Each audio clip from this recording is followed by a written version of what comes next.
afternoon. I need to ask you a question. I need to know if you are more like a skunk or a squirrel. All right, let me explain. I recently read a story about a farmer who was having a squirrel problem. So he went out and put out catch and release traps. One day, bam, he heard the trap door shut. So he went to check it out. The trap had caught a squirrel. Well, the squirrel was running around like crazy, bouncing off the sides of the trap, completely ignoring the food that lured him there. He was literally driving himself nuts. The next day, bam, he heard the trap door shut again. This time it caught a skunk. What the skunk did was he was checking out the trap. He was walking around the perimeter of the inside of the trap, walked back to the food that lured him there, had his lunch, decided he wanted to clean himself, so he groomed his paws and licked his face, went to the outside of the cage, started pulling in roots and leaves and put together a little nest, curled up and took a nap.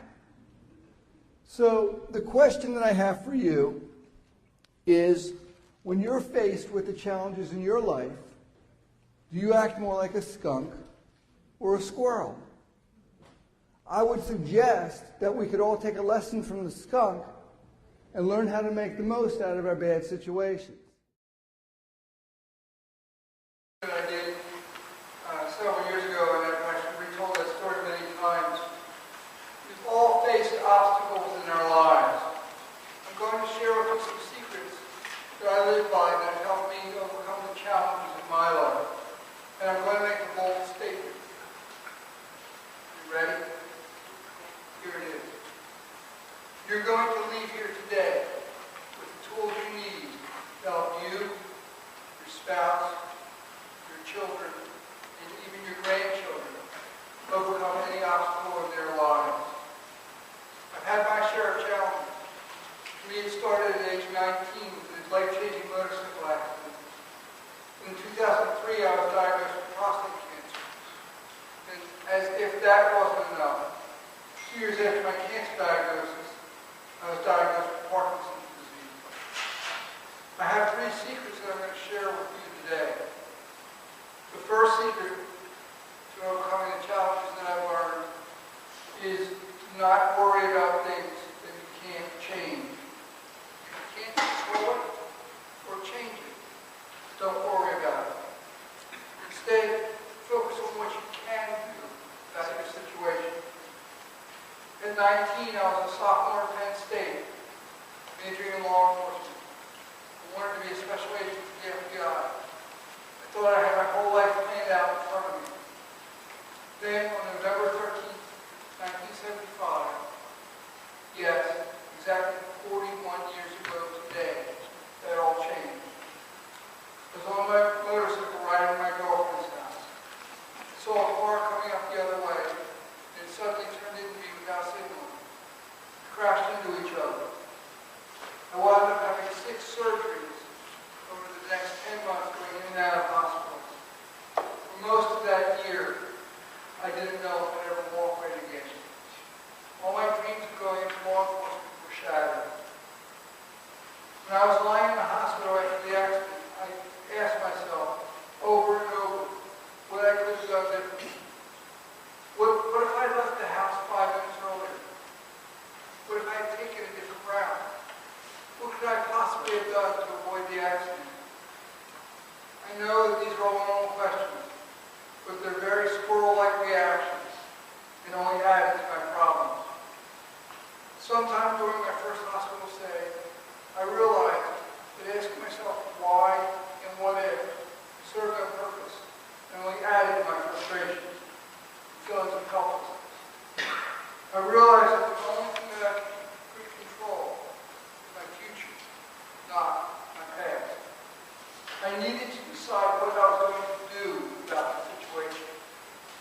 So I reassessed my career options, changed my major to computers, made a new plan for my life. As a result,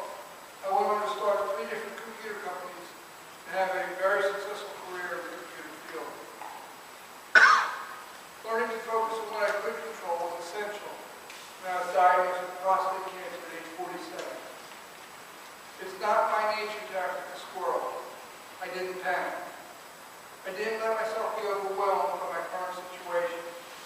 Instead, I acted like a skunk. I took stock of my situation. I assessed my options, made a plan for my future.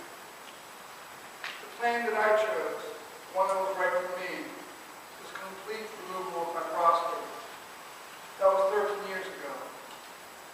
5 years after I was diagnosed with cancer, my doctor used the other C word, cured. The second secret to overcoming challenges is to realize that all problems are temporary. When a frustrating situation occurs, ask yourself if the crisis at hand will really make a difference 6 months or a year down the road. I wind up asking myself that question a lot. You probably should too. Think about this. When was the last time somebody cut you off in traffic? I'll bet if you were more than a little bit ticked off at the time, you probably can't think back to remember it now. Next time it happens to you, ask yourself, will this really matter in my life when I leave from there? I'll bet you that it won't. What about when you lost your job? I'm sure you, like all of us here, have lost more than one job at some point in time. I lost more than one job in my life. Eventually found one to replace it. And then later, another one after that. I'll bet that same thing has happened to you also. Look back on your life and you realize that every single challenge you've ever had has resolved itself in some way. All problems are truly temporary. Think about it. Losing a job is temporary. Failing a course in school is temporary. Totaling your car is temporary. In my opinion, even an incurable disease can be used as a temporary problem. Wait, did I just say that? Did I just say that even a diagnosed with an incurable disease can be viewed on as a temporary problem? Yes, I did. It becomes temporary as soon as you decide how you're going to handle it. Follow me in this thought process. First, decide what your health options are. Then, make a plan for your finances, because I'm sure you're going to need one. And then start working on it. As soon as you do that, you'll find that seemingly insurmountable crisis in your life becomes more and more manageable. In case you haven't noticed, there's one common thread tying all these thought processes together. And that's your attitude. And that segues into my third secret. Don't look on yourself as a victim of your circumstances. When you see yourself as a victim, you feel powerless and out of control. When you see yourself as a fighter, you feel empowered and hopeful. When I was diagnosed with prostate cancer, I was understandably in shock. It took some time to process what the doctor had told me. But I never allowed myself to have a pity party. I never asked, why me? Instead, after the initial diagnosis set in, I decided that I would decide what I could do about it to beat the cancer in my life. I decided to be a fighter, not a victim. Now, 13 years later, I can proudly say that I won that fight. 2 years after my cancer diagnosis, I was hit with an even more serious medical challenge. I was diagnosed with Parkinson's disease. At the time, I knew little more about Parkinson's than Michael J. Fox and Muhammad Ali had. I knew that the doctors classified Parkinson's as a degenerative neurological disease, which they said had no cure. I saw how Michael J. Fox and Muhammad Ali were being affected by Parkinson's, and I was scared. I wondered how long I could continue to work to support my family. I asked myself if I would be able to walk my then 14-year-old daughter down the aisle at her wedding. I wondered if my yet-to-be-born grandchildren would only know me as a shaky old man. Then my fighter instinct kicked in. I refused to be a victim of Parkinson's disease.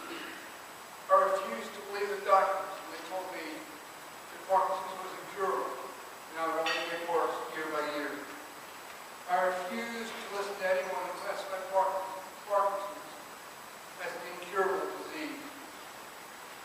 I read everything I could on alternative complementary therapies for Parkinson. I found the Tibetan herb, eventually weaned myself off the walls of medication. I found an intense exercise program and committed myself to it. Fighting Parkinson's disease is an ongoing battle.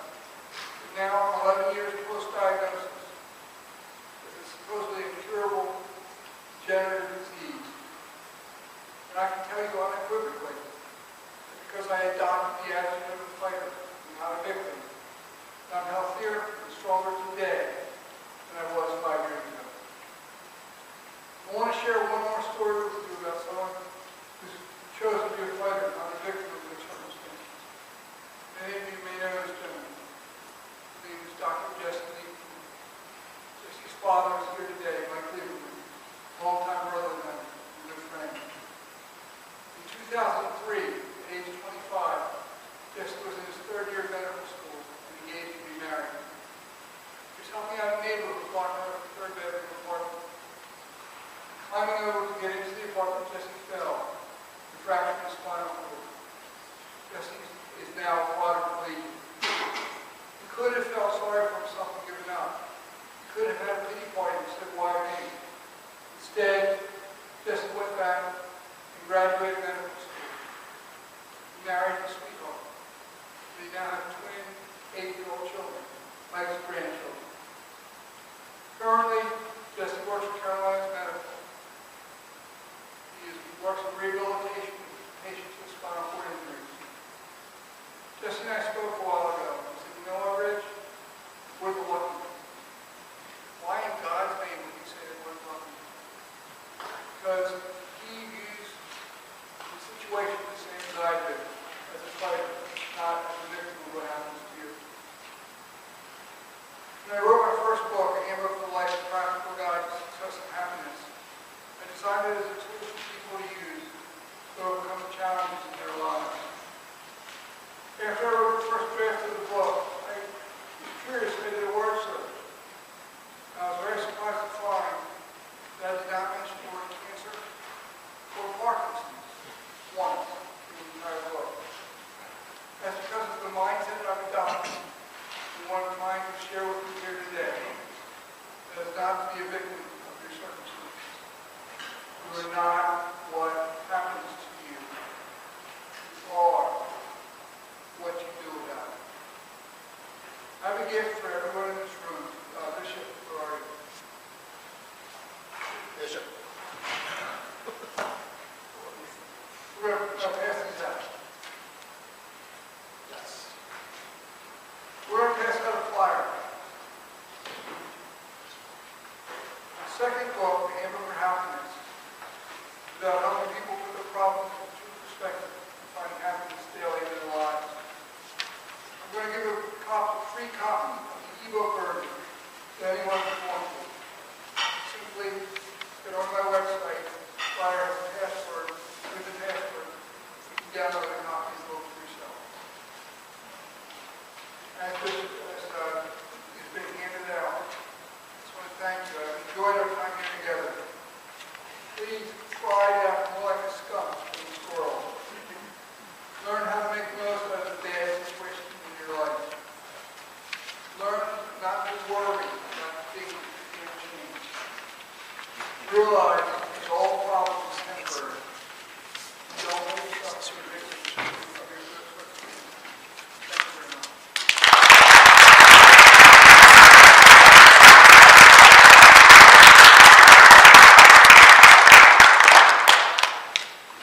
Questions?